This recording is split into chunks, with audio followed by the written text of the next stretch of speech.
Alexandre Echassériau, je l'ai rencontré à travers son mémoire à l'ENSI. Ça m'a permis de le féliciter puisqu'il est sorti de sa promotion avec les félicitations du jury pour l'exemplarité de son parcours. Il a suivi un cursus de 3 ans et est sorti diplômé de l'école avec un diplôme de métier d'art. A priori éloigné du design, il n'en est rien. C'est un élève très curieux qui a toujours voulu innover. Ce que je trouve très intéressant, c'est qu'en fait, il mélange la haute technologie et l'artisanat. Ces objets sont clairs, de très bonne qualité et surtout la scéno formidable.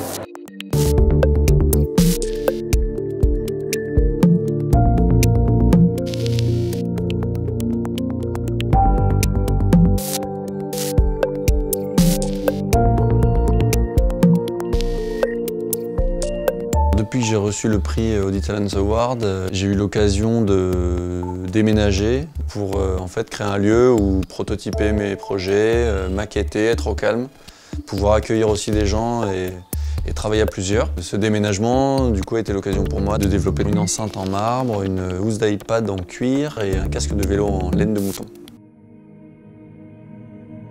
Alors ce projet de triptyque est venu en fait d'une démarche que j'avais initiée à l'ENSI où j'avais choisi en fait de mélanger des savoir-faire que j'appelais orphelins. Et du coup je me suis intéressé à ces métiers qui soit sont extrêmement pointus, soit quelque peu en désuétude parce que plus tellement en phase avec le marché.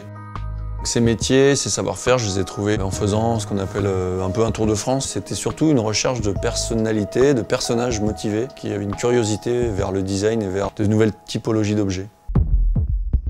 L'idée de la housse d'iPad est venue en fait d'exploiter ce côté extrêmement rigide d'un circuit imprimé tatoué, en me disant que si le circuit imprimé était dans le cuir, je pourrais faire des objets électroniques extrêmement costauds. Il y a donc ce circuit imprimé qui est tatoué par une équipe de jeunes hackers designers qui ont détourné une machine d'impression 3D en machine à tatouer. Ils ont donc remplacé la buse d'injection plastique par un dermographe de tatoueur. La mise en forme du cuir est effectuée par Clémentine Trussardi, qui est une compagnon du devoir et effectue ses travaux à la maison des compagnons de Pantin. Le casque en laine est issu de ma rencontre avec Antoine Rouy, un chimiste qui travaille beaucoup les agromatériaux et les déchets de l'agriculture pour former des objets qu'il moule dans des presses à très haute pression. Parallèlement à Antoine, j'ai rencontré les chapeliers de la ville de Caussade qui ont un savoir-faire très ancien autour du chapeau. Les deux gestes étaient complètement corrélés. Ça m'a paru être un moyen d'aller peut-être plus loin encore dans l'exigence de rigidification de la laine et de réellement transformer cette laine en un polymère. Ceci est une enceinte acoustique en marbre composée d'une façade fraisée en aluminium qui est équipée d'un système acoustique développé par TaylorMade System, l'association de Jacques Fuchs et Patrick Thévenot, qui sont des ingénieurs qui développent des systèmes acoustiques. L'enceinte est en marbre de Carrare pour le modèle blanc et en granit de Belgique pour le modèle noir. La caisse de résonance est fraisée par le marbrier Jérémy Caudron. La surface dichroïque, elle, est donc un dépôt de métal effectué par Fabien Lemarchand, un chercheur en optique de l'Institut Fresnel de Marseille. Cette enceinte est l'occasion d'expérimenter un son qui n'existe pas à cause du marbre et à cause de ce dispositif de déflecteur qui renvoie les fréquences aiguës. Ma scénographie s'est voulue extrêmement sobre.